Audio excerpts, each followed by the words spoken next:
మహిళల ఆర్థిక సాధికారత దిశగా తెలంగాణ ప్రభుత్వం మరో కీలక అడుగు వేస్తోందని మంత్రి సీతక్క తెలిపారు. హైదరాబాద్ బంజారా హిల్స్లోని కొమరంభీం ఆదివాసీ భవన్లో మహిళా పారిశ్రామికవేత్తల కోసం ఏర్పాటు చేసిన ఇంక్యుబేటర్ ప్రారంభోత్సవ కార్యక్రమంలో సీతక్క పాల్గొని ప్రసంగించారు. మహిళలు కోటీశ్వరులు అయ్యే దిశగా ప్రభుత్వం మార్గం చూపిస్తుందన్నారు. సమాజంలో సగభాగం మహిళదేనని, మహిళల భాగస్వామ్యం లేకుండా దేశ సంపద పెరగదన్నారు. ప్రతి కుటుంబాల్లో మహిళలకు ఆదాయం రావాలంటే వారు కేవలం పొదుపు సంఘాల సభ్యులుగానే కాకుండా వ్యాపారవేత్తలుగా ఎదగాలని సూచించారు.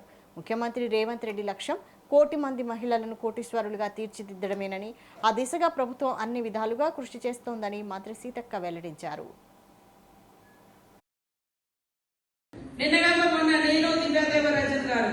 మరి మధ్యలోకి వెళ్ళి ఆడ 3 కోట్ల విలువతోటి సోలార్ పవర్ ప్లాంట్ పెట్టడం జరిగింది. మహిళలందరూ సంతోషంగా పెట్టుకున్నారు. దాన్ని మేము అడిగినప్పుడు నెలకు 5 లక్షల రూపాయలు వాళ్ళు జస్ట్ మెయింటెనెన్స్ చేసుకుంటే చాలు, 5 లక్షల రూపాయలు వాళ్ళకి వస్తుంది. అది మీరు రెగ్యులర్ గా మెయింటెనెన్స్ చేసుకోవడం మూలంగా మనకి ఇన్కమ్ వస్తుంది. పెట్రోల్ బంకులో వాళ్ళు కూడా ఇప్పటివరకు 60 లక్షల దాకా సంపాదించినట్టు, 30 లక్షలు ఖర్చు పోయినాయి.